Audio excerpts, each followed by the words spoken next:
Do you love books but don't have time to read them? Do you wish you could listen to your favorite stories while driving, working out, or doing chores? If so, you need Audible, the world's largest library of audiobooks and podcasts. With Audible, you can enjoy unlimited access to thousands of titles across genres and categories from bestsellers to classics, thrillers, romance, fiction, and nonfiction. You can also discover new and exclusive content from Audible Originals, featuring original stories and performances by celebrities and authors. Plus, you can download your audiobooks and podcasts offline for listening anywhere, anytime, on any device. And with Audible Plus, you can get even more benefits, such as unlimited listening to select audiobooks and podcasts, free exchanges and returns, and a 30-day free trial. So what are you waiting for? Join Audible today and start your listening adventure. Visit the show notes to support the show and get your free Audible trial today. Thank you for your support.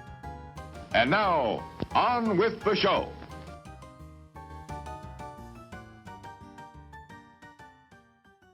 Gentlemen, who's a director who, in your opinion, made one truly perfect movie? So, in thinking about a director who made one perfect movie, I think, contextualizing that, at least in my mind, it's really a matter of somebody who the rest of the body of work doesn't hold up.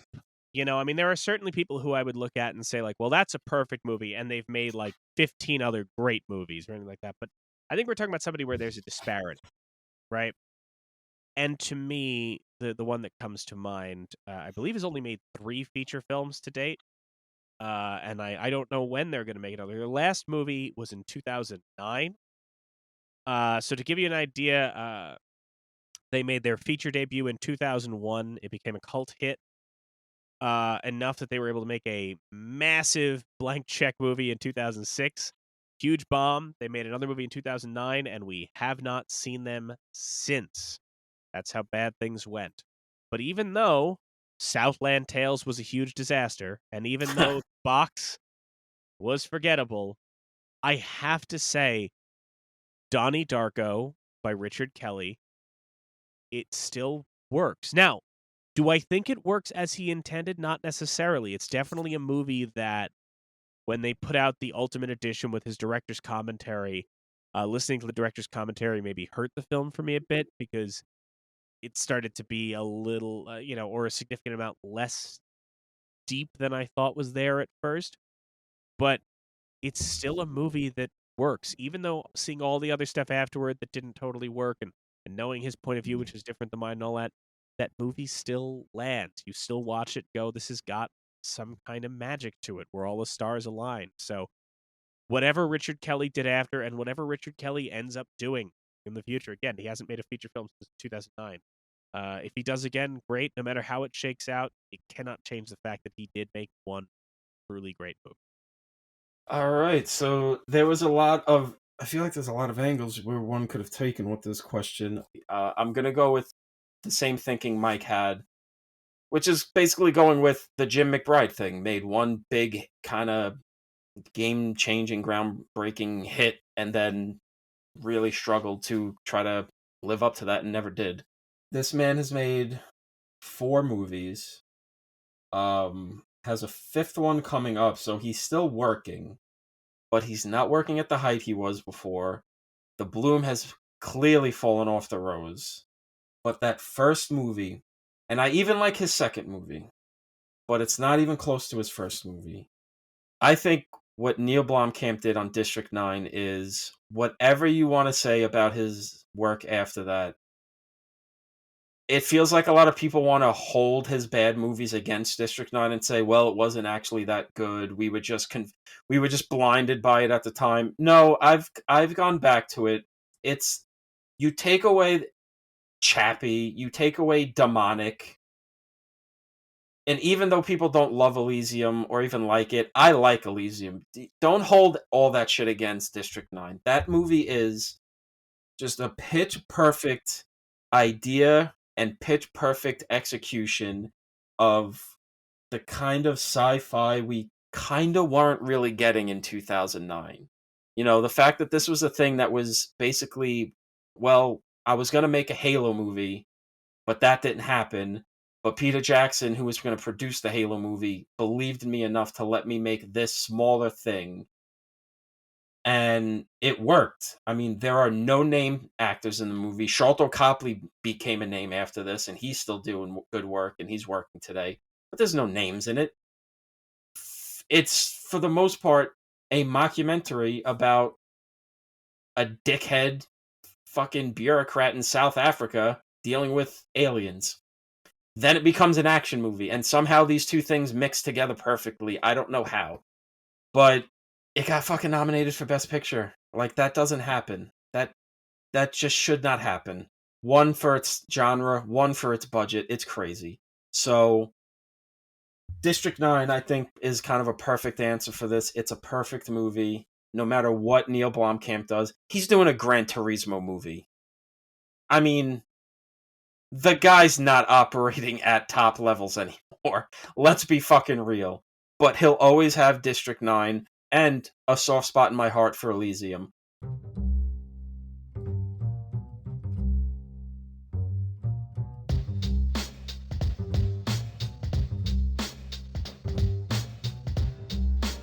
Every year since 1989, the Library of Congress has selected 25 films to add to the National Film Registry. The criteria? The films must be culturally, historically, or aesthetically significant. Each week on You're Missing Out, we take a look at one of these films to try and get to the heart of why they were selected and why they still matter. This week, we tackle a film that accidentally predicted vlogging. Blank Check producer Ben Hosley is here for 1967's David Holzman's Diary. Our guest today is a producer for Blank Check. He's an entrepreneur and the creator of Slow Christmas. Ben Hosley joins us on the podcast once again. Ben, thanks so much for joining us again. Welcome. Thank you so much. And you didn't write it in your intro, but I do want to make sure we throw a plug for your clothing brand. Congratulations. The audience can't see, but I am wearing the congratulations balloon hat, which I purchased from you personally. Yes. I paid cash, and you signed the brim, which was very nice of you. Yeah, thank you so much for the support. I have all kinds of fun products available, including buried jeans, which are exactly what they sound like. They're jeans I buried in the ground for a year. They've been naturally distressed. They're available for $1,000. So you can see that and all kinds of other stuff if you go to congratulations. That's YOUlations.com. Now, Ben, I'm glad you brought up the buried jeans because I wanted to wait until we were recording to give you this anecdote. So my girlfriend, my partner, the woman I intend to spend the rest of my life with, has been on the show. I was explaining congratulations to her because she saw this hat. And she said, "What's that?" And I explained, "This guy, Ben, he has this line, yeah, and he made this hat with balloons on it." And she goes, "Okay," with a bit of a smile. And I went, "Oh, he also made this button. It's like a green ribbon button that just says good on it." And the smile grew a bit more. And she goes, "Oh, okay." And I went, "And he's got these jeans he buried in his yard for $1,000. And her face dropped, got very serious. And she looked me dead in the eyes and went, "Michael, we want to buy a house one day." And that was just, it was going up. And then I went to, and it just, which, I mean, it says something that all I had to do was go, "Oh, this guy, he buried jeans in his yard. He's selling them for $1,000. And she immediately went, "Well, this idiot's going to buy them," and had to stop me before I even got there. Honestly surprised you haven't bought a pair yet, buddy. Yeah. To just entice you a little bit more, they come on mannequin legs, so you don't even necessarily need to wear them. You could just display them in your home like a sculpture, if you will. It'll be like his version of A Christmas Story. I mean, I think if I tell her that, she's going to come around. I think if I tell her it comes with the mannequin legs, it's art. She's going to really come around. I go, "Hun, you don't understand. The pants that we pay that for will be on mannequin legs, so it's easier for the cat to tear at them. It'll be even better. It'll work." Have you considered that? Have you considered just like animal distress clothes for those of us that have pets? Like, it makes life easier. No, I have this concept. I mean, I feel like I'm giving away gold right now, so don't steal my idea. But you can just buy bugs on the internet. So I'm with you. So I've been thinking about ordering some kind of, moths, whatever, some kind of bug that will consume, clothes, fabric, and then sort of make a little like sort of box, right? An enclosure that I put like garments into, leave them in for, I don't know, whatever. I'll determine how much time is required, and then just pull them out and get them all like Swiss cheesed, Hey, I'm with you, buddy. You guys If are you all need an investor, I just had the thought that I'm like, I think we went with the wrong film here. Because this conversation kind of fits in line with what we're talking about today, and I'm realizing now what I should have done is been like, Ben, come on for like the Magnificent Ambersons. And then we just confuse everybody because the first 20 minutes are just talking about jeans buried in a yard and moth-eaten clothes. And there's a bunch of like classic film fans being like, well, I don't understand what's happening here. Who is this guy? So Orson Welles, we'll get there, but Slow Christmas. Let's talk slow. But yeah, much like the editors did to Magnificent Ambersons, Ben is going to have bugs destroy clothes and sell them to you. See, Yeah, I that figured it out. It's easy. see, Tom finds the one-to-ones. And I'm so glad you could join us again. You came on our show last season for Rebel Without a Cause, which is very fun. And I knew we wanted to have you back on this season, and I was thinking about it, and you were gracious enough to be willing to come on for a film that you had not seen prior to this, because it is a film that most people haven't seen. It's a film that I have seen described as the most influential film that nobody's heard of. So, were you familiar with this title at all before I emailed you about David Holzman's Diary? Not at all. Totally fair. Totally fair. I believe I sold you on it by describing it as, what if television's Marquee Moon was a movie? Yes. Yeah. Which I'm now getting. Now, a month or so later, that is landing for me. Whatever sales. I also thought that was a good sales pitch because television's Marquee Moon is also one of those. It's very influential. No one knows what it is. Like, nobody outside of like people who are, a little deeper into the music scene are necessarily quoting Marquee Moon. It's got a similar energy. So we wanted to have you on for this one, in part because it's, and amongst you things, obviously we had you on for Rebel Without a Cause because you talk about on your podcast being a fan of scumbum films, as you put it. Yeah. But also, in general. But also outside of that, when you talk about things, there's so many elements in David Holzman's Diary, whether it's, your interest in kind of older New York history and like that 60s kind of DIY sort of scene and all of that. Because I do think that one of the things that's interesting about this film, and it's something you've kind of touched on in other times you talked about on your show, is like, when people like, when you guys did Forrest Gump, right? And you were talking about how the 60s are depicted in Forrest Gump and all the hippies and all of that. And I believe it was in that episode that you kind of acknowledged, like, yeah, but New York, we had the Velvet Underground. Like, New York was nothing like that. There was no Haight-Ashbury in New York. Everyone was just sad and had bowl cuts. Yep. It was like a whole just different world, right? And that time. And it was like, it's a more international city. It's just always been the epicenter of cool. It's just its own sort of like, it's just its own vibe. I don't know. I don't need to sell people on how New York City's great. No, I don't think there's any. No, we should, because there's no media that ever goes, New York. It's like nowhere else. No one else ever does that. But I do think the other thing is, like, New York is also always in all of its art, a deeply neurotic place.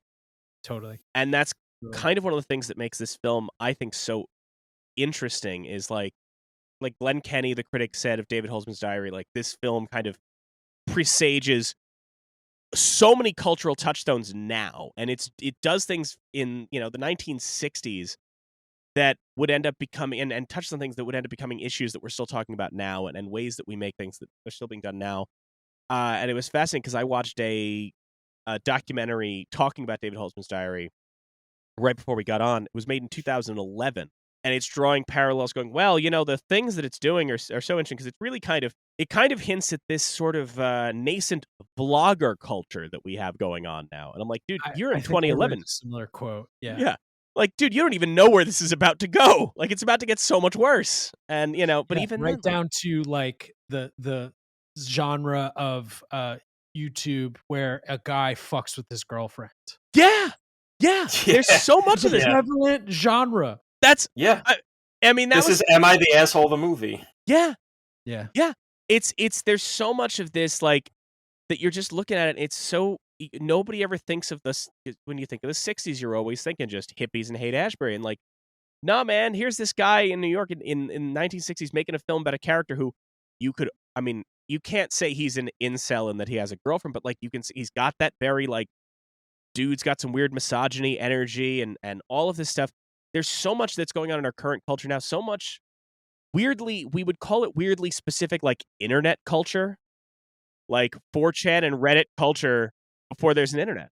Isn't him just spying on the girl across the way and Yeah. coming up with a detailed, elaborate backstory for her?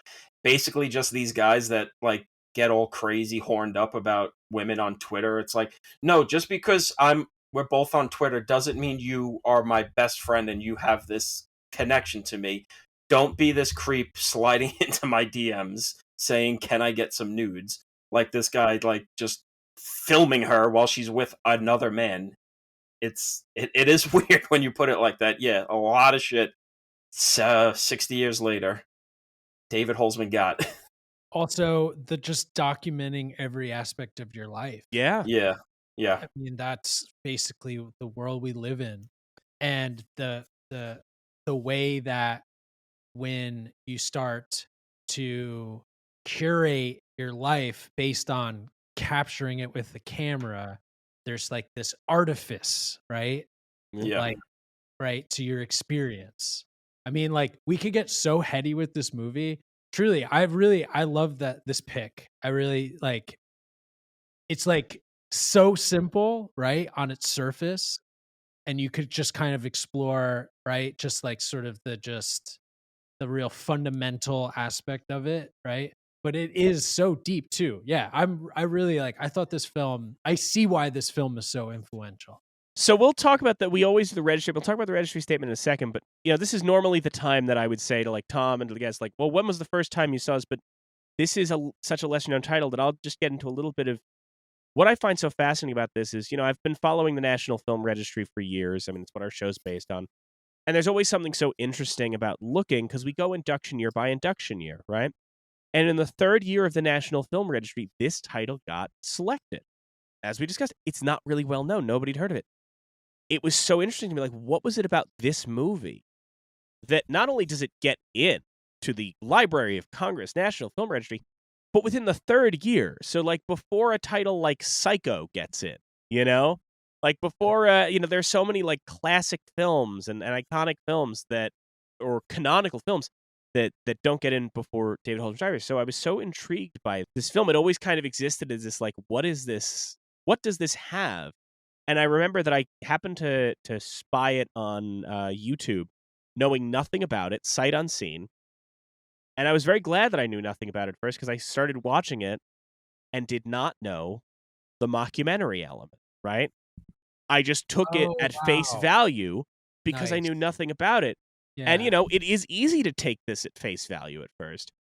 And so I got to experience that thing that audiences felt in the 60s because Jim McBride reports that, like, audiences felt betrayed when they found that it was fiction. But, like, when you get to that end and it pulls up, David Holzman, played by, L.M. Kit Carson. Right. It was the greatest rug pull, right? Well, hell, doesn't the rug pull come even before that? Because we've just watched his footage, but then we have an ending where all my footage was stolen, and he's on the phone. Well, the implication is it's like footage that he continued to shoot, I think. Well, but he gets on the phone and he's like, "Oh, I'm recording this message for myself. All my footage was stolen. So I guess the movie's over now." Yeah. And you just have to go, well, then how did we watch this movie, my friend? I had a similar thought, Tom, and I don't think it's clear. Yeah.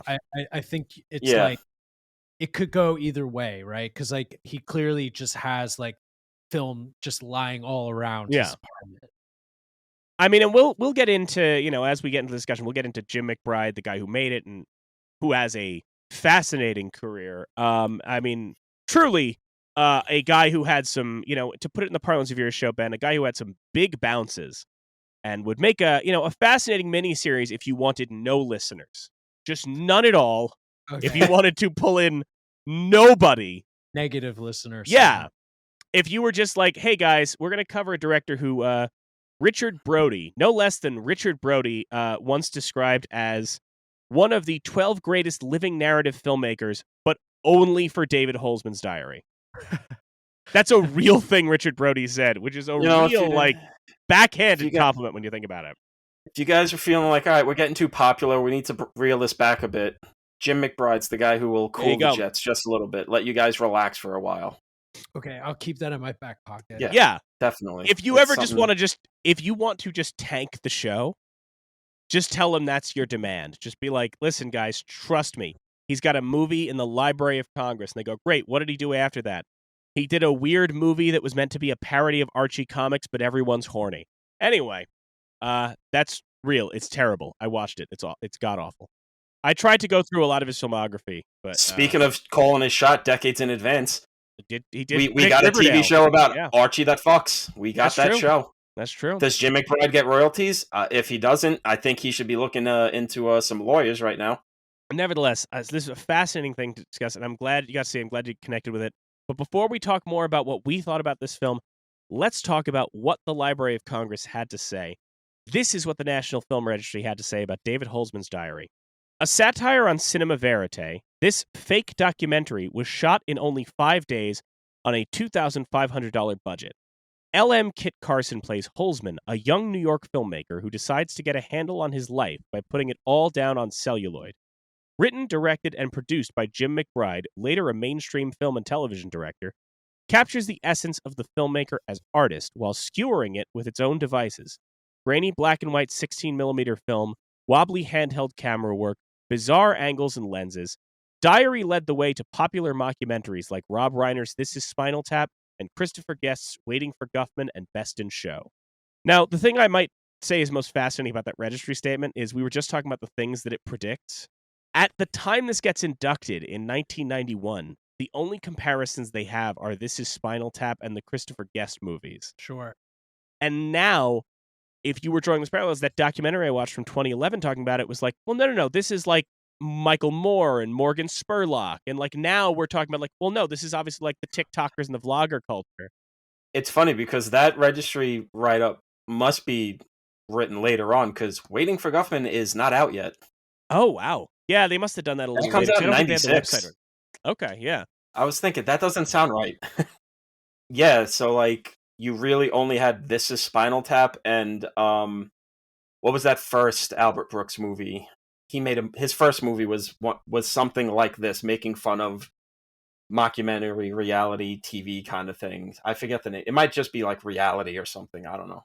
Probably. I have no familiarity with Albert Brooks' filmography. It's a real blind spot for me, so I don't know.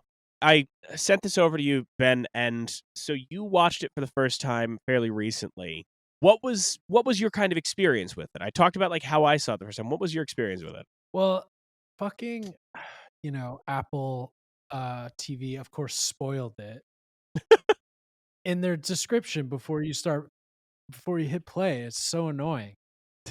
What they spoiled that it was not real? Yeah. Okay. Call it a faux, documentary. Yeah. So that was annoying.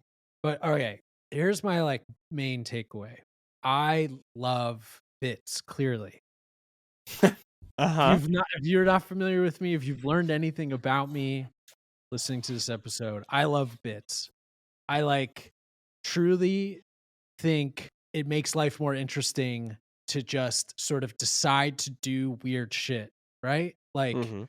And this movie is just like, as a film, it's just packed full of like weird inside jokes and bits. And like, as a piece of art, I feel like it really encapsulates my vibe in a great way. Well, I'm so glad because I thought so. I wasn't 100%, but I thought so. So I'm glad that shook out. Well, it does play in many ways a cautionary tale of taking a bit too far. Oh yeah. Yes, absolutely. Yes. There's nothing wrong with a good bit or two. Right. But you take it too far, then you end up filming someone outside of the window. Getting yelled at by a woman in a car saying, "Hey, let me see your dick." That is, without a doubt, the best part because you see it in the movie the first time, right? The first time you see it, like, at least for me, the first time I saw it, I was just like, "Oh, this is a weird scene for them to include." Not weird like bad, but just like, "Oh, an interesting choice." Then I read up on it before I saw it. Anthology Film Archives downtown was playing like a series of Jim McBride films. Okay. There was David Holzman's Diary, then his next film, an actual documentary called My Girlfriend's Wedding, and then third film, Visions of Life's Other Side or Pictures of Life's Other Side, which is another documentary made, all projected on film, which was very cool to see. But I was reading up on it before I saw it and found out that the woman who pulls up in the car, not an actress, not planned. She just happened to be driving by. They didn't know who she was, other than like she was a local in the neighborhood. And in fact, when she pulls up during that scene, Kit Carson, the actor, froze. Didn't know what Oh, to do or wow. what to say. So the voice you Yeah. hear is actually the camera person. Oh, shit. As she's doing all of that stuff about, well, show me your stuff, this and that, blah, blah, blah, blah, blah. Right. Right? She does all that. They kind of forget about it. They just put the scene in the film. The film wasn't intended to be screened anywhere other than like at friends' houses and what have you. Uh-huh. When time came, when a distributor actually wanted to distribute it, they needed to get releases from all the people. Right. People didn't know who she was until they were talking to, I believe, some friend. So they found a couple weeks later, a friend of theirs who owned a projector called up and said, I had this amazing experience last night. I met the woman who was in your movie. I was walking along Broadway at 2 o'clock in the morning, and she pulled up in that Thunderbird, and she threw open the passenger side door and patted the seat. I recognized her, so I hopped in. He said he went home and slept with her. And now remember, this is the 60s, so I'm going to point out this quote, but he goes, I don't know if I slept with a man or a woman. So, of course, they go and a couple years later, they have a distribution company. They want releases, so they have to track her down. And yes, it turns out she was just a woman, a local trans woman who was living downtown in New York who just liked to drive around and pull up to people and say, show me your dicks. And she was very happy to be in the film and signed the release. Hell yeah. And That's no, great. It's funny because I was gonna say that I think like that's the scene out of any of the scenes in the movie that sells the documentary style that it's going for, because it feels so unhinged and real and unscripted, where you're just like, okay, so like I thought this was a little bit bullshit, but then you get to that and you're like, okay, there's no way these guys wrote this. So I'm buying the reality, which I guess the rug pull at the end makes it feel even more like, wait, what the fuck? It lives up to the premise, which is like, a little vague, but like I wrote it down. My life seems to haunt me in uncommon ways. Mhm. It seems to come to me from someone else. Like, and I feel like that is a moment in this film where it really is like, okay, are weird things happening to this guy? Yeah. And Yeah, it's like, There's a definitely. reason why he's actually needing to document everything. well, and especially because there's something about like it starts with him talking about, oh, I lost my job, which, it wasn't a good job, it was the only job I had. And then the one line that like brings a bit of reality where he goes, but I got reclassified by the drafts board. As Yep. the only time it comes up, and you're just like, right. I mean, the thing that I do find kind of fascinating about the film is so many movies that try and set themselves in the 60s choose to go about it in all the wrong ways and go over the top and use the same 5 needle drops and all. This movie happens to just have enough little things there, whether it's the mention of the draft reclassification or like the background noise of like Green Onion playing in one scene, or I'm a Man when he's talking to the girlfriend. These little needle drops, and then the I think my favorite sequence in the film, which is just I'm gonna click record on the camera every time a shot changes on the television and show you a night of TV, which is just such a specific thing that gives you this window into this period of time in a way that beyond the film itself, there's just something cool about getting to see like, oh, this was just a random night of television. I could just see clips of like Batman and Star Trek and what commercials played and all of that. And it's just this little window in the middle of this larger project that I think is so interesting. Yeah, I mean, even though it is essentially fiction, it is operating on a documentary, mind frame. So it is just kind of just capturing the time, and it doesn't feel the need like other fiction movies, or even like movies at the time that were set in the time would have to throw you signifiers. It's just like, no, this is what this guy would be doing at this time. Don't overthink it. Just show the TV.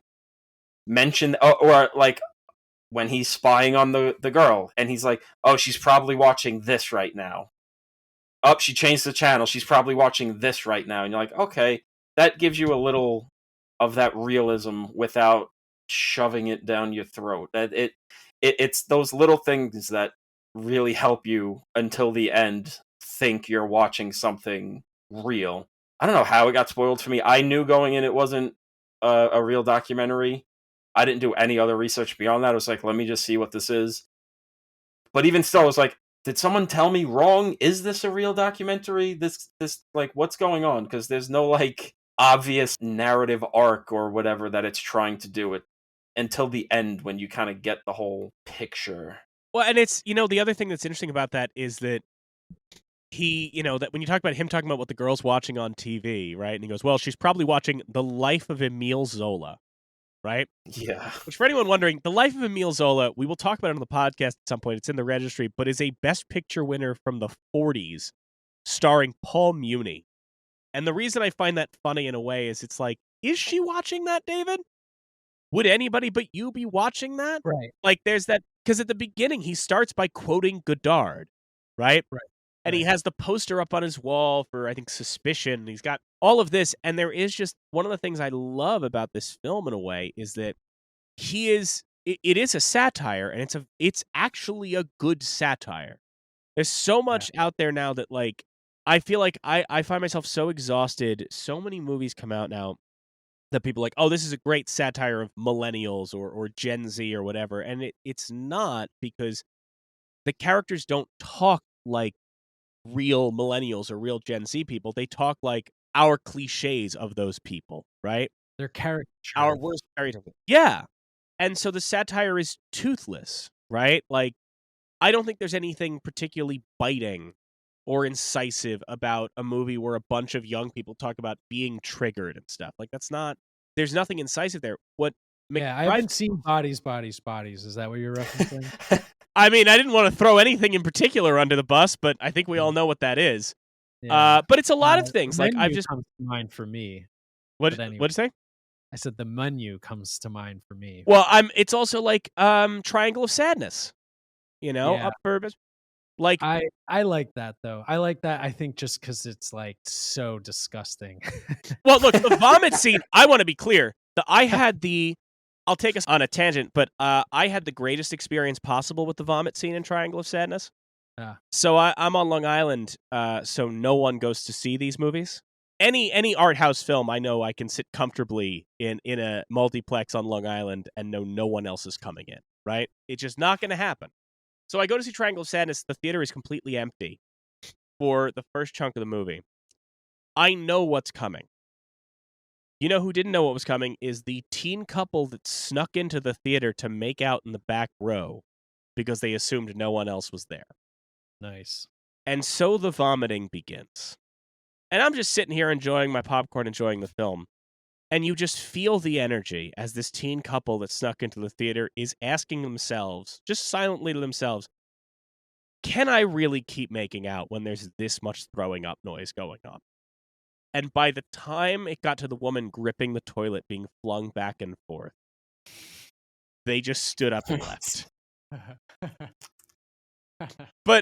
But I guess my thing, when I talk about the satire and the toothless satire, it really is just this thing of like, there's so many things now that talk about, oh, this is a satire of the rich, or this is a satire of millennials, and they're not. They're meant to make an audience laugh at them. There's no introspection to it. What I love about the satire of David Holzman's Diary, and what good satire should do, is actually make the subject of that satire be introspective.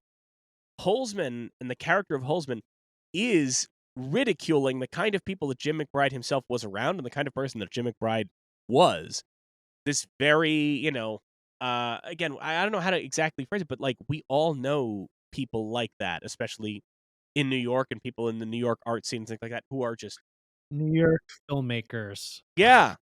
I mean, that is one of those things. Is like I feel like we forget. Anytime that you come across an article about Dime Square and you want to drink bleach, you kind of forget that like, yeah, we only remember like the handful of good New York artists from any period of a New York art boom, right? Like we only remember Kerouac and Ginsberg and those guys of the Beat Generation, but while they were doing their thing, there were also like 100 other dudes in studio apartments just writing dog shit poetry and getting way too drunk at the bars and just making everybody's day worse, right? Sure. Like, if you were at the Warhol factory, most times you were around somebody that was a total drag. And I think that, like, I Yep. don't mean that. I'm saying that as in, like, there are people who stand out and they're great, but I'm saying, like, we kind of forget that, like, yeah, it's like even now, we feel it now because we're in it, right? And we feel it now anytime you go to the IFC Center and there's a Q&A where somebody goes, this is more of a comment than a question. Like, you feel it now, but we kind of forget that those people always exist, and they're always so confident in what they're doing. I think a thing that I feel like a lot of satire, like some of the stuff we've mentioned that comes out today that gets wrong, which this gets right, and it reminds me of talking to our friend Sierra. She didn't realize that half of the jokes on the Righteous Gemstones were jokes because she grew up in that area, in that religion. So she just thought, oh, they're just telling what it's really like. Diary is not making anything up, really. It's not exaggerating anything. It's kind of just, it makes up this guy who's an amalgamation of a bunch of guys, and it's just like, watch his behavior. His behavior, which is real behavior, in and of itself, is funny. This is funny. You don't even need to exaggerate with these types of things these guys do. Just show it and let them bury themselves, basically. Yeah, I mean, because Ben, you were right when you said caricature. The thing about David that's so compelling, I think, and as a character, is he's not a character. He's that guy that everybody has in their friend group who you have stories of where you go, oh, that fucking idiot. Like, there is that guy in, that you knew from, like, high school or whatever who, like, if he called you up and he goes, oh, yeah, me and my girlfriend broke up. Why? She told me to stop filming her. Yeah, so why didn't you stop filming her? Well, I saw her in bed naked and she looked so beautiful I had to film it. No, that makes it worse, David. Dude, how do you not see how that makes it worse? Or like the scene that I love, oh yeah, you wouldn't believe what happened to me today. This woman ran away from me. Why? Well, because I started filming her on the subway and then I followed her up the stairs while I was filming her and she just like bolted across the street. Until she had to look at me and say, stop! Yeah, like that was so weird. And you're like, no, David, that's you. But it's also, he's not a character in those senses, but he's also not a character in that they make him a real human being. Because I feel like the bad satire we get today wouldn't have the scene towards the end where he's kind of just ranting to the camera about what this is doing to him. Yeah. And he's self-aware enough to realize that he's making mistakes. He's fucking up. This is kind of breaking his brain, but he can't stop. And I feel like that's definitely, if you ever like manage to break through the facade of a lot of like YouTube personalities or TikTokers and be like, do you guys actually like know what you're doing to your own minds? They might have moments like that of just, yeah, I know, I see a camera and I have to do these things and I have to be this way and blah, blah, blah, and I can't stop. It's interesting you bring up self-awareness because like there's something about the balance there, because at the same time it's none of this like post irony bullshit that we deal with now, right?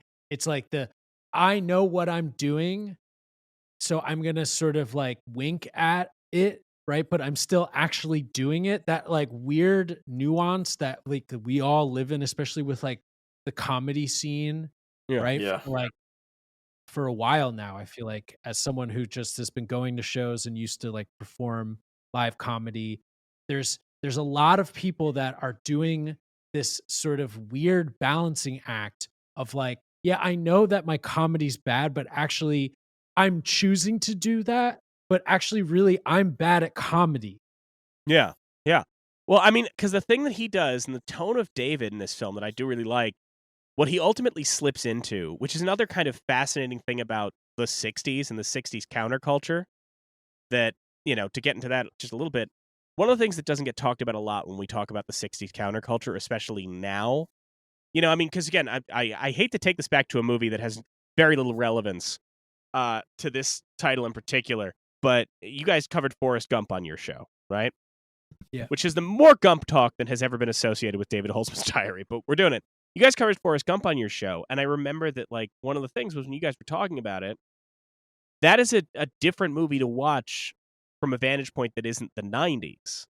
Because in the 90s, for all of the negatives of the 90s and all that, and then how much farther we've grown, there is this thing of, now, when we are in a kind of great ideological battle on a national and cultural level, you don't want to laugh at or criticize necessarily the hippies or the peace activists, because at the end of the day, they were aiming for the right thing and their heart was in the right place, and Forrest Gump takes a very slanted look at it. But the thing about it is, in the 90s, there was this kind of self-reflection that you see even in David Holzman's diary of, like, some of these guys that are espousing these great artistic ambitions and these great, great views and all of that, it seems like when you break them down, they've got some real backwards thoughts on women. They've got some real backwards thoughts on, all those fuckers grew up and made some fucking money and became Republicans and are voting against, like, the young people, the young generation's best interest. Man, fuck that shit. Hippies.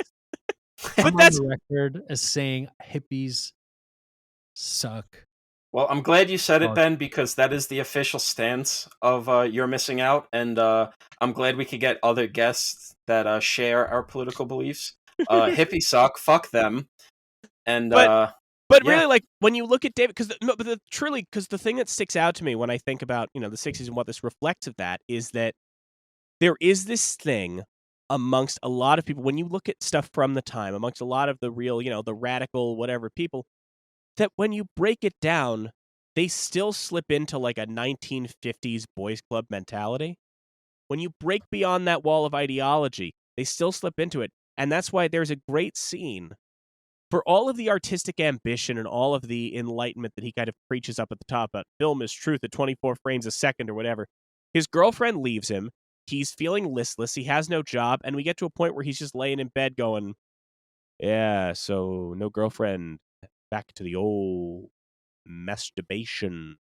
And when you do that, you don't even have to think about women. You could think about pigs. You could think about bagels. You could think about, and you're like, oh, you just sound like every Long Island high school idiot outside the 7-Eleven. Like, you've got nothing enlightened about you. You had two bad things happen to you, and you've abandoned every ideal, and you're just a dick. Yeah, the choice to have Penny be a model, there's so much, like, to that, because they're, on the one hand, it's like Penny deserves some damn privacy. She's in front of a camera enough. He's a little vain, right? Yeah. He's a Oh, yeah. little like going after a pretty girl, even though he's this artist, man, like He even makes fun of her career, basically, that the shit she does is just vain and empty, and it's like, but you're dating her, man. You and got her in your pictures all over the wall. Exactly. Yeah. Like, And you are proud of her. She's a trophy for you. Yeah. And it's another thing of just that thing that's aged so well. It's that he thinks because she takes pictures for a living and she, quote unquote, she sells her body for money, basically. She's not a sex worker, but she's making money off her appearance. He thinks he's basically got a free pass to just record her whenever she wants. Oh, well, she's in my bed, asleep naked. This shouldn't be a problem. And it's like, no, man, we see that today of any woman with an OnlyFans or any porn star, retired porn star. It's like, no, I do that on camera for money where I'm comfortable. Don't do that to me when I'm asleep or when I'm on the train and I don't want to talk to you. Now, let's talk about Penny for a second, because I have a couple things I want to throw out there about Penny. Number one, I did tell Tom this already, but Ben, did you recognize Penny? Did you recognize Penny from anything else? Oh, I love this. No, I Okay. didn't. Okay, so the actress who plays Penny, her name is Eileen Dietz. She is not best known for her role as Penny the model in David Holzman's Diary. She is, however, best known for her role as Pazuzu the Demon Face from The Exorcist. Oh shit! Yep. What? Yep. Really? Yeah. Wow. Yeah. Doesn't she also do the voice? I think so, yeah. Where they basically just strapped her down to a chair, fed her whiskey and cigarettes all night, and she got the voice to just go, "Your mother sucks cocks in hell." Yeah, Eileen Dietz, because I found her like personal website, and she mostly sells headshots from The Exorcist, and there's like one picture from David Holzman's Diary for the weird freaks. Wow. But yes, she is best known as Pazuzu. Truly has scared the living shit out of so many people. Yeah, That's Scared the shit out of me. That's an incredible credit. Damn. right? Right? And That's- then here she is as this just beautiful, like, shy girl in a chair being filmed by Kit Carson. The other Not thing the that's only fascinating- horror royalty in this movie. Well, of course, because the man who plays David Holzman, L.M. Kit Carson, was the co-writer of Texas Chainsaw Massacre 2, Oh yeah, a very memorable sequel. but also co-wrote Paris, Texas. So, you know. Right. But I mean, hey, anybody that's partially responsible for the creation of Chop Top has to be one of your guys, Ben. I don't remember who Chop Top is, but let me look. Well, Bill Moseley's you have character, to. right? Bill Moseley's first movie, where he is a Vietnam vet who has half of his scalp missing, and you just see the metal plate, which he scratches at with a coat hanger, and he says lines like, "Lick my plate, you dog dick," but in that Bill Moseley voice, so it's pretty great. Leatherface hits him in the head with a hammer, and he just starts screaming, "Nom flashbacks! Nom flashbacks!" I feel like you Chop Top would be your boy. Yeah. So- I don't remember. You know what? Sometimes you're like, damn, I smoke too much weed. But so the other thing I'll say about Penny that I do think is very interesting. So when as I mentioned, I got to see this as part of a series of Jim McBride films. The first 3 films Jim McBride made at the anthology. They ran it back to back. So Jim's first movie is David Holzman's Diary. In fact, he had filmed David Holzman's Diary once before. He had shot it with friends. He had shot a version of it that was then, before he got to finish editing it, stolen out of his trunk, which is why the new film ends that way. Because the original version of the film, literally all of his equipment and film was stolen. And so when he got together with Kit Carson to remake it, he basically went, well, that's a better ending than what I had, so let's just do that as the movie. His second film is called My Girlfriend's Wedding, and it is a real documentary. Jim McBride himself was actually dating a model, but she was, unlike Penny in the film, she was a British woman, British model, who was in the country on a I think a worker's visa, and she was about to lose her visa and be sent back to England. So in a ploy to stay here, she found someone who agreed to marry her just to get her a green card, because he was like a radical leftist, like bring down the system guy. So he's like, well, I'll do it to bring down the system. And Jim decided to make a documentary about this. He's like, but I'm in love with you. Why don't you just marry me? And she's like, well, that would ruin our relationship because I don't believe in marriage as an institution. So he makes a documentary about that. And then the next film, Pictures from Life's Other Side, I believe it's called, is about him and the model that he was dating and her son, because she has a son from a previous relationship. She gets the son into America, and it's about the 3 of them taking a road trip to California. And the reason I bring all this up is it's about as close to like why the 60s failed as you could possibly imagine, because it's like Jim McBride's filming it, but he's filming the son, the girlfriend's son, and he goes, so why don't you tell the camera what you just said? And the son goes, I said I'm going to kill you. Because why would you want to kill me? He's like, because I don't like what you do to my mom. What do you mean? He goes, I don't like that I have to be in the room while you two have sex. And you're like, oh, all of this is explaining the entire like 70s to 80s trajectory all in one right there. Yeah. Like Well, that is That kid upsetting. grew up. That kid grew up to be Michael J. Fox in Family Ties. Like, there's no doubt about it. Like, that was what. So it's fascinating. But the thing that's fascinating about that is that you look at this and you're like, once you understand that Jim McBride was dating a model either before or after or during this film, you're like, oh, he's really going after himself in this character, right? Like, there's a lot of him just kind of acknowledging his own weird voyeuristic tendencies in this film. And And self-loathing. yeah, and self-loathing. And what's interesting is in Pictures of Life's Other Side, he has the model girlfriend narrate the film and also operate the sound because he's teaching her to do sound recording. And you kind of just feel like he's doing that to be like, well, in that case, it's not me filming her, it's her being part of the process, so then it's fine. Sure. They did not stay together, by the way. If anyone was wondering, Aw. they did not stay together. She apparently runs a bunch of art galleries in New York now, so things worked out for her. But yeah. So I guess Well, we can read into it and say things went well for Penny after she left him. Yeah. Well, one would assume went better than they did for David. Another thing I want to talk about in this film, a scene that I love, is the guy immediately David poking holes in all these artifices and like owning it right up front is the other guy, the friend of his that he goes to film, who we only see like the once, in front of that great mural on his wall. Yeah. Where he's just standing there and he goes, David, the problem is Penny's interesting. I think I'm interesting. You're not interesting. Why would you think anybody would want to watch this?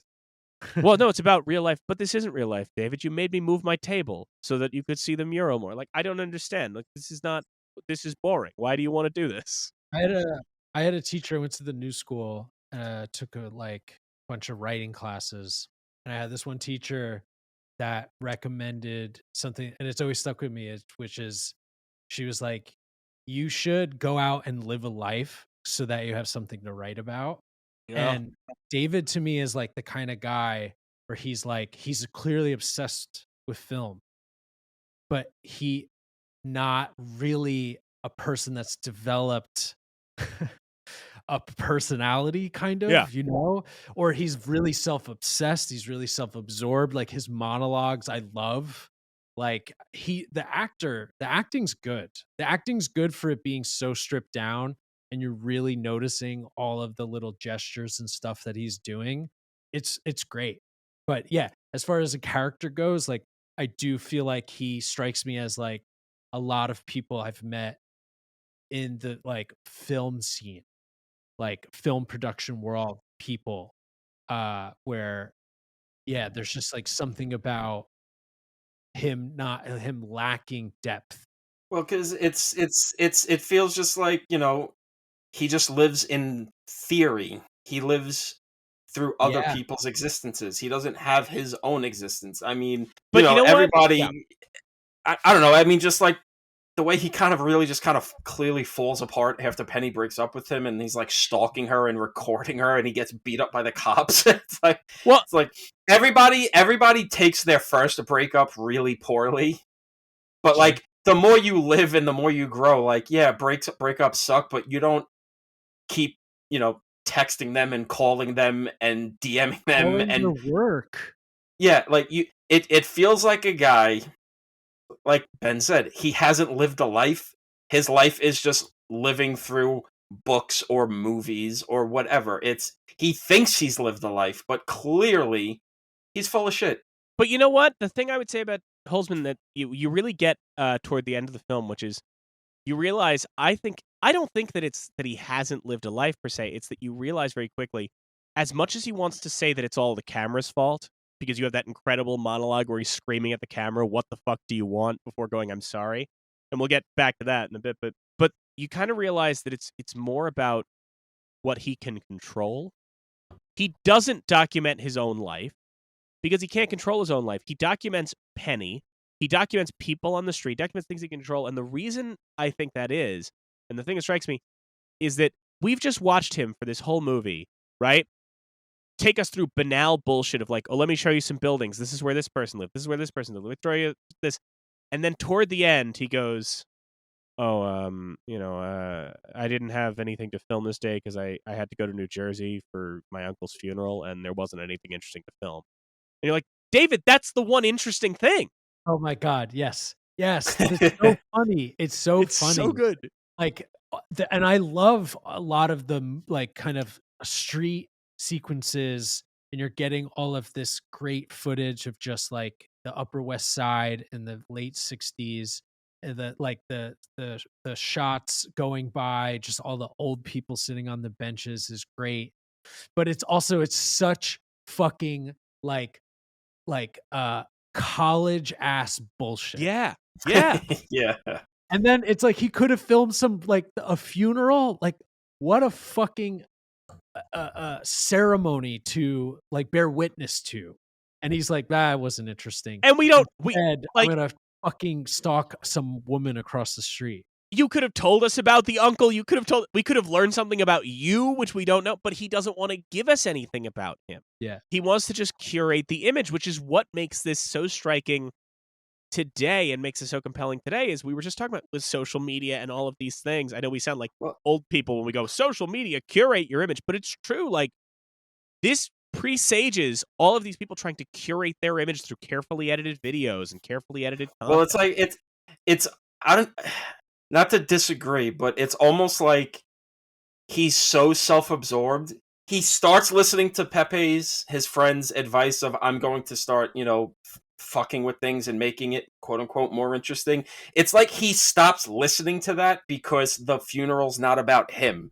He's so self-absorbed that the funeral would be about everyone else, so he doesn't even think to do that because it's not about him. Well, I think it's not about David's idea of David Holzman, right? I don't think he ever wants us to see David's idea of David, because even in the beginning, even at the start, right, where the movie's really fun, I wrote down in a note that this movie starts like a visual Captain Beefheart album, because it's just you hear all the weird audio and then him doing the bits with the camera where he's like, "It's time for your life to come into focus."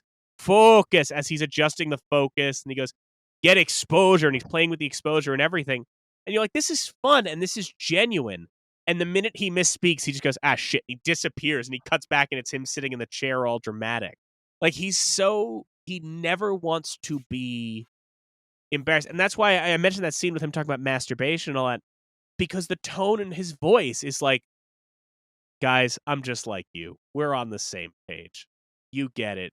We get it. There's no, it's a different version of, Ben, you talked about like the post-ironic thing in comedy now. And it's certainly not doing that.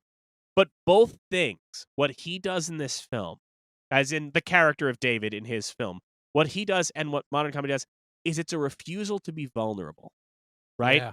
It's putting up walls to avoid any sort of criticism. And that's why it ultimately doesn't work is that the reason his most interesting footage is of other people is because they don't choose to put up those walls. They, in many cases, don't even know they have the option to put up those walls. To that point, you talked about the camera panning across the people on the bench, Ben. So the way they did that, because the 2011 documentary, a diary on David Holzman, I think the director is Ken Lee, he tries to replicate the shot and realizes it doesn't work in 2011. In 1967, their camera person just had the camera tucked under his arm, right? Facing the benches, and walked past it staring straight ahead. And because everybody on the benches, maybe they saw the guy, but they're like, oh, he's got the camera tucked under his arm. Like, if he was filming me, he'd be looking through it. So the camera's not actually filming. So they're acting totally natural.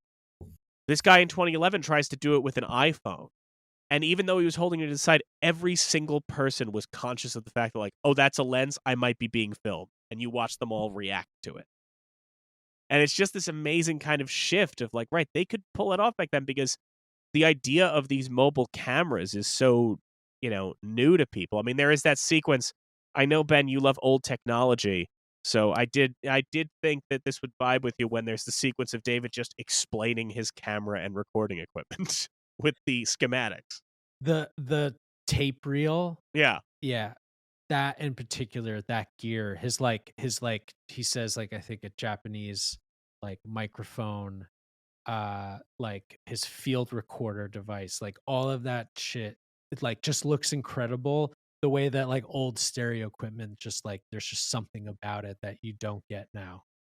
Have you thought about, for future episodes of your own podcast, swapping out that very nice modern microphone you have for like a 1960s strap around your neck microphone that feeds into a reel-to-reel recorder? Have you considered that as an option? No. Okay.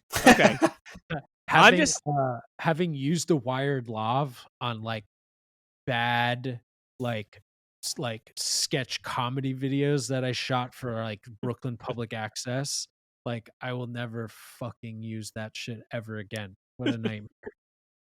So we can't get a blank check analog only recording tier? No, there's not one. Listen, how about this? If we ever, if we ever really need to rent Electric Ladyland, I'll consider it. Hey, listen, Ben, take it even further back. You're from Jersey.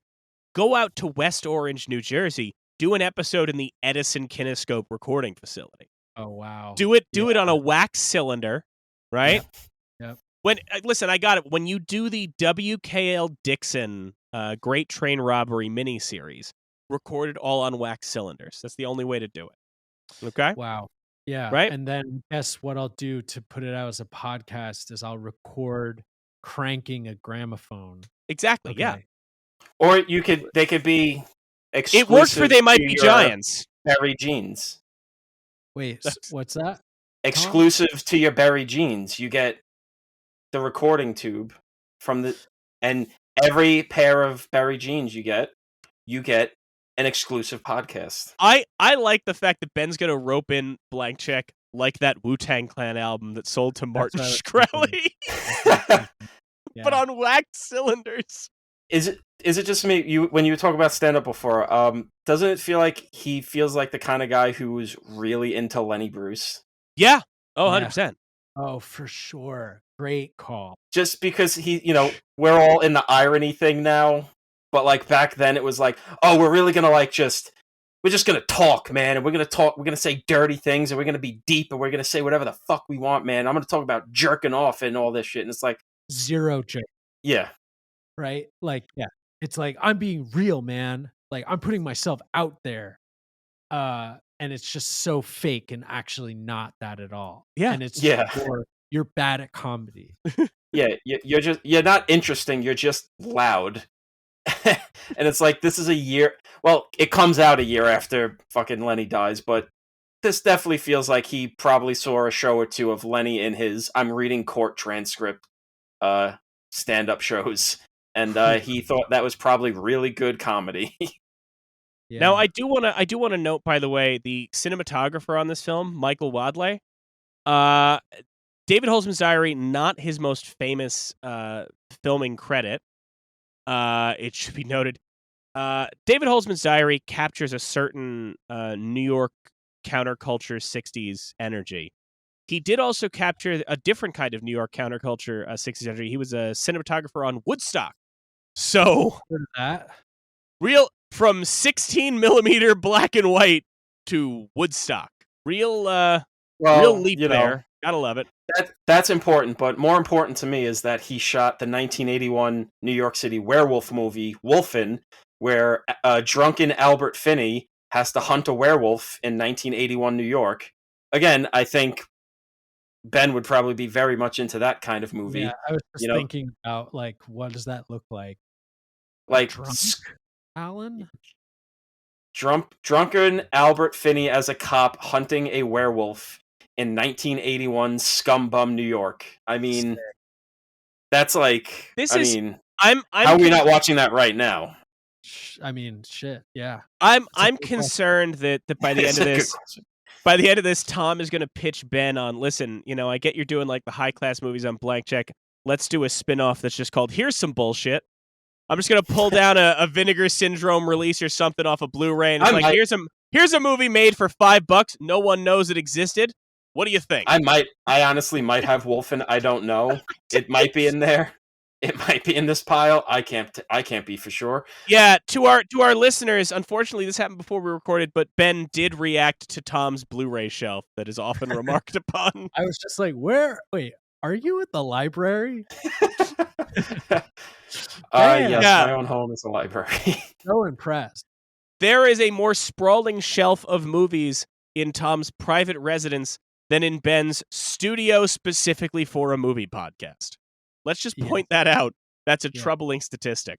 Although both Griffin and David have like extensive Blu-ray steelbook collections. So Well, David highlighted his shelf of Blu-rays on a George Lucas talk show. So knowing that you've seen that and we're still aghast at Tom's Library of Alexandria behind him is a really, I think he should take that as a high compliment. Yes, that's. well, that's it's not God. a gap. It's more that it's mad respect. No, it's just mad. It's just pure madness. There's no rhyme or it's- reason.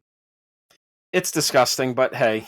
Last thing before we start winding down, I do want to remark upon two things. One, we talked about Jim McBride. We talked about Richard Brody describing Jim McBride as one of the greatest filmmakers, but only for this film. The man has a fascinating career insofar as I teased up top, it'd be a fascinating blank check series if you never wanted anybody to listen. But he starts with David Holzman's Diary, which becomes an underground sensation, right? And you have these directors sometimes who make this underground hit and it becomes kind of their calling card and they get kind of carte blanche for a bit. And so he makes those two documentaries you talked about. He then makes a counterculture hippie movie in 1971 called Glenn and Randa, which is a post-apocalyptic adventure movie that kind of feels like, you guys remember Cormac McCarthy's The Road? Yeah. Yes. But what if that was made by like Robert Downey Sr. and everybody was naked most of the time? It's real weird and horned up. Then he makes a movie that is, as we discussed before, called Hard Day for Archie, which has to be changed to Hot Times, which is described as American graffiti but with sex. Then he gets his big Hollywood break, because I know if you make an Archie comics sex romp, you get your big Hollywood break. In 1983, he gets to make a remake of Jean-Luc Godard's Breathless, starring Richard Gere, which some folks may be familiar with. It's real weird, real horned up. Quentin Tarantino maintains it's better than the Godard film. That's because Quentin hates Godard, right? Yeah, he says he outgrew Godard. That's what he claims, is he outgrew Godard. Gets me so mad every time. That's got to be up there with one of the great. It's almost like calling your shots in movies, where it's like he's got David talking about Godard in this, and then he goes and remakes a Godard movie. That's like Carpenter having The Thing in Halloween, then going on to remake The Thing, or Nolan having a Batman insignia in Following, and then make that's. Somebody's got to write an article about shit like that, of when a filmmaker accidentally calls their own shot. I would love that. So then he makes Big Easy, an erotic thriller starring Dennis Quaid, and then reteams with Dennis Quaid for what is probably his most famous mainstream film, which might be the only thing any of us may have seen clips of. He makes Great Balls of Fire, the Jerry Lee Lewis biopic starring Dennis Quaid in 1989. Yeah. That feels like something I saw at VH1 in the middle of the night when I was 12 or something. It's the weirdest thing, because it's like, you can understand how the guy who made David Holzman's Diary maybe makes the Richard Gere Breathless, but by the time you get to Great Balls of Fire, you kind of just feel like, where is the guy who made the 60s counterculture mockumentary? Where did that come from? Well, to be fair, it does fit. Jerry Lee Lewis is yet another man with weird sexual issues. Well, and Jerry Lee Lewis music factors heavily into his Richard Gere Breathless.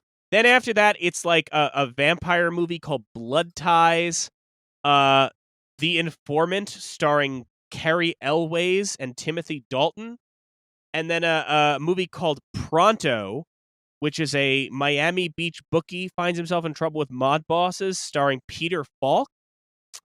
His last feature was a Meatloaf documentary called Meatloaf to Hell and Back. So just for anyone wondering, well, you guys seem really interested in this film. Should I dig into the rest of the filmography? No, you can just leave it at this. Well, really can. You're also leaving the little note off that everything like the last 5 things you've just mentioned were all TV things. He Yeah. was quickly relegated to TV when TV was not a good thing to be on. Sure. Fascinating thing. But in any event, the one thing I do want to leave us on before we wrap up the way we always do, it's going to be a real easy game of how did this do at the Oscars for Tom this time. But, anyway, 0. before we wrap up on that, I do just want to acknowledge that moment, that scene that we all talked about a bit, when David is sitting in front of the camera, realizing he ruined his life, but blaming it on the camera and yelling, "What the fuck do you want?" Like, when I saw this at Anthology, it was a bunch of other people in theater. This movie's been kind of fun, and we've all been chuckling, right? That moment where he screams, just, "What do you want? What the fuck do you want?" Like, everyone in the theater kind of tensed up at this, 60-plus-year-old movie where we're still just like, I'm uncomfortable right now. Probably a lot of David Holzman's in that audience that day. Yeah. Oh, for sure. At the Anthology Film Archives, Tom? Really? You think Nah, there were a lot of... I'm reaching. Okay, one thing I want to talk about real quick is Yeah. just at least gotta mention how psycho it is for him to walk around on the street with the camera over his head. Oh, yeah. Oh, that's incredible shot. Yes. He's like Yes. really lost it, You're Yeah. like, this isn't interesting. This is just like stupid. Ooh, I got a fisheye lens. Let me just walk with the camera above my head throughout the crowded streets of New York City.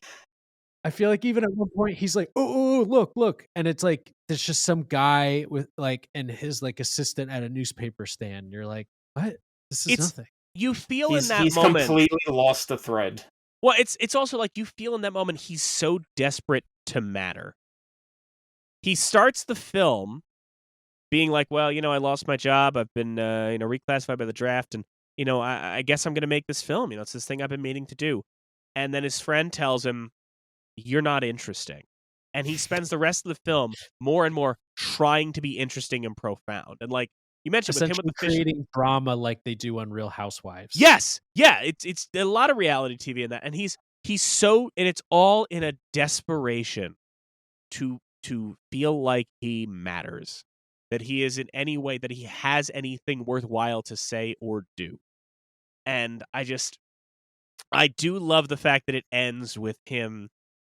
The only way he can finish the film is by having still pictures taken inside a photo booth and then doing one of those record yourself 45 records. It's so inventive. It's so clever. So funny. That's like, what a like great choice, and like just the way to like put a button on it. Like, it's fantastic. And that it ends with him just kind of with that clever conceit that he has nothing interesting to say at the end. It's just him going, so I guess that's it. I guess the film's over. Like credits. Expression on his face. And that's it. It's I think the big thing one of the big things I took away from this movie was when people talk about making documentaries, it's that you're not supposed to go in with an idea of what you're gonna do. You're just supposed to go and let the story come to you, and you edit it and all that, but like you let it happen naturally. And this almost feels like this guy's tried to do that, but nothing came to him, and he kind of went crazy doing it. That it's not as simple as just, oh yeah, just record and the story will come to you. No, there needs to be something there before you can just something. Yeah, like there needs to be something, a kernel of something other than, I want to see why my life is bad now. So we always wrap up talking about that year's Academy Awards. It's going to be a tough one for you, Tom. How do you think the barely known David Holzman's Diary performed at the Academy Awards that year? I think they burned a print of it on stage. So yes, that's true. It got best editing. Yeah, well, I'm afraid to say it did not. It was not nominated for any Academy Awards. The Best Picture nominees that year, for context, were Funny Girl, The Lion in Winter, Rachel, Romeo and Juliet, and the winner, Oliver. And I just point that out because imagining that David Holzman's diaries drop in the same year as Oliver is quite the thought. It's also worth noting we're going to be talking about this year again later in the season because this is also the year of 2001: A Space Odyssey. So Sick. figure that all ties together. A real turning point for cinema in this year, ain't it? So, with that being said, Ben, thank you so much for joining us. I really appreciate you coming on and really taking a shot on a film you had not heard of before, and I'm glad it worked out. Thank you for having me. Thank you for introducing me to this film. I'm glad to know it exists. Yeah, and honestly, with the following you have, folks are going to find it because of that. So we're helping to spread the word and. Hopefully some more folks check it out. As of now, it's like streaming on Tubi. So with ads, which I don't know if that enhances it or diminishes it, quite frankly. I think it actually enhances it. Right? Yeah. I feel like I feel like what I really want is Kit Carson going, "What the fuck do you want?" and then a Charmin ad. Like I think that's how it should play out. I'm pretty sure I got the part where she's like, "Are you filming right now?" when he calls Penny, and he's like, and then it's like went to like fucking insurance commercial. Yeah, we didn't even talk about that scene, which I do love, which is him recording him on the phone, and when she goes, David, are you recording? And he just kind of silently gives up. He can't riff. The man can't riff. Yep. Oh God. Ben, thank you so much. Do you have anything? I was going to say, do you have anything that you want to plug? You have so many things to plug that you may not remember them all, but plug as many things as you can. Well, okay. We talked about Blank Check a lot. I don't need to mention that. Again, check out my bit that is a clothing line called Congratulations. That's YOULations.com. Slow Christmas is an annual album I put out that is just slowed down or slow Christmas covers. You could check that out on Spotify. And then soon a little preview because I don't exactly have a launch date at this point. I'm still recording, but I'm working on my own podcast. It's a sleep podcast. I wasn't sure if you were still doing that. I didn't want to mention it, but yes. Could you say the title for everybody, please? Yeah, of course. So it's called Sounds for Sleeping, Sleepy, Sleep, Sleep. And, there's a preview episode now available and more to come very soon. So if you want help going to sleep, I can do that for you. I should note, Ben, Tom listens to his podcast more slowly than most people, so he is behind on his Blank Check. He has not heard you pitching the show to David, and David incredulously making you say the title multiple times, hoping you would be thrown off. And I have to admit that it's all fake. Like that I just made it up in the moment. Yeah. I proved myself. It doesn't help, Ben, that every time you say it, it does sound like you're making up the title in the moment. Well, despite it being the same title each time. Just like the specific pause of the sleeping, the specific pause is in there to make it sound completely riff, and I love it, and I'm excited for it. But Ben, thank you so much for joining us. Thank you for coming on the show.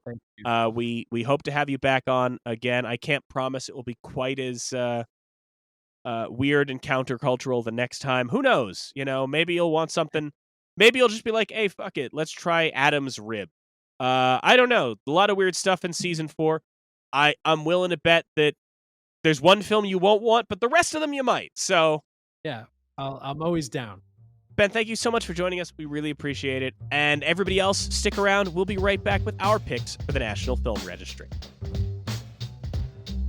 The National Film Registry isn't some fixed object, frozen in time. It's always growing, adding new titles every year. These annual selections are made by the National Film Preservation Board, with members and representatives from organizations like the Academy, the DGA, and the AFI coming together to debate and decide. But they don't just pull titles out of thin air. They pull from the public, people like you and me, who can submit their nominations for the registry in the form on the Library of Congress's website. What we do, at the end of every episode, is have Mike and Tom pick films not yet in the registry that they feel should be, inspired by that day's topic. At the end of each season, those films will be formally submitted to the National Film Registry for consideration on behalf of You're Missing Out. The only criteria? It must be an American film that's at least 10 years old. Here are today's picks. This was not going to say a difficult one, but there were definitely many avenues one could take with this one. Part of me would want to say District 9, like my answer in the opening question here. You could go the mockumentary route. There's plenty of mockumentaries, be it the comedic mockumentaries or the whole found footage horror thing. There's a lot of different ways in that. But funnily enough, I feel like I'm making what would be a Mike choice, and that I'm going with the kind of socio-political satire that David Holzman's Diary is going for. And it's a case where I feel like the filmmakers were definitely inspired by Diary. They had to have seen it because they were of that scene. They were New York filmmakers at the time. They definitely saw it at art house theaters in 67 and were like, oh, we could do that.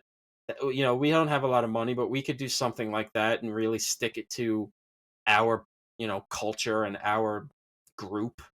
And it's a filmmaker who would go on to have quite the opposite career of Jim McBride and actually break into Hollywood and have a lot of success in Hollywood without ever sacrificing his idiosyncratic ways. Yes, folks, I am talking about Brian De Palma's Greetings, the first movie he made, depending on how you really want to... there's ways you could say maybe it's Greetings, maybe it's something else, I don't know. It's maybe Murder a la Mode, I don't know.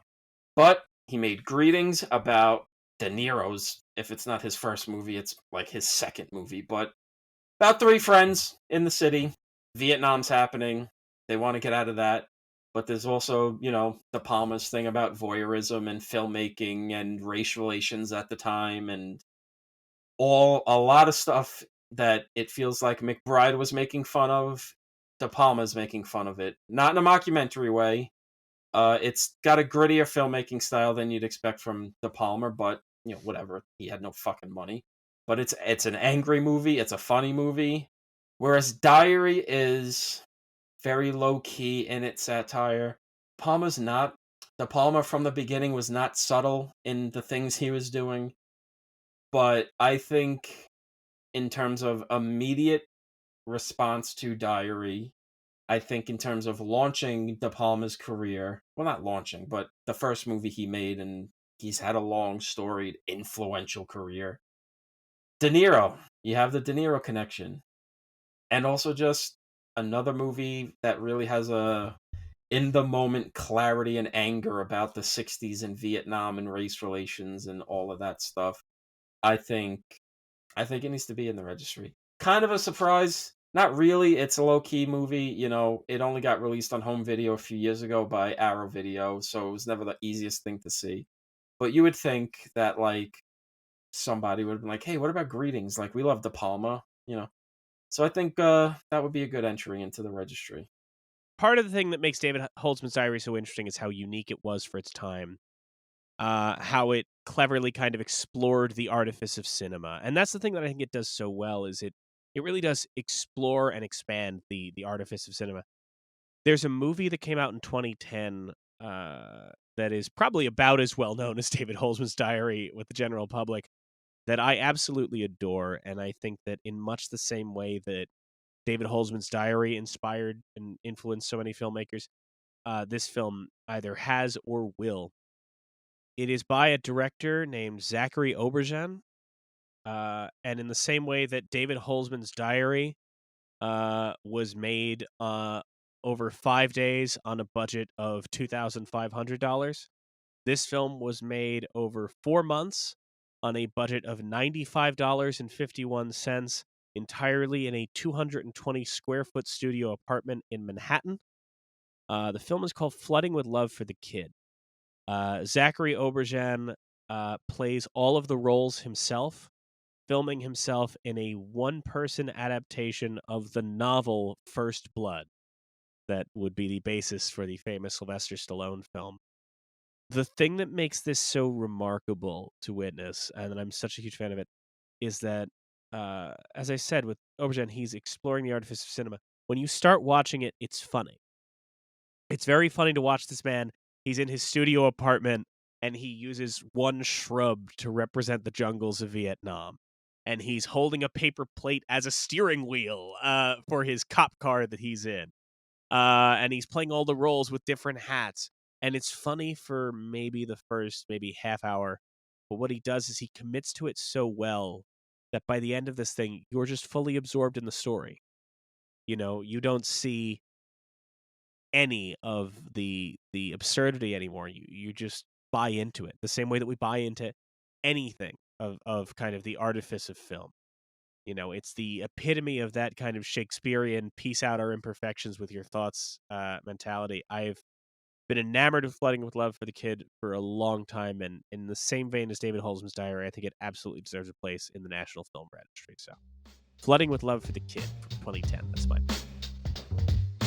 Let's all go to the lobby. Thank you again to Ben Hosley for joining us. Next week, Kyle Reed-Haas and Jeremy Swanton return to discuss the first Lerner and Loewe musical since My Fair Lady, 1958's Gigi. Don't forget to follow the show wherever you get your podcasts. Thanks again for listening, and we'll see you again next time.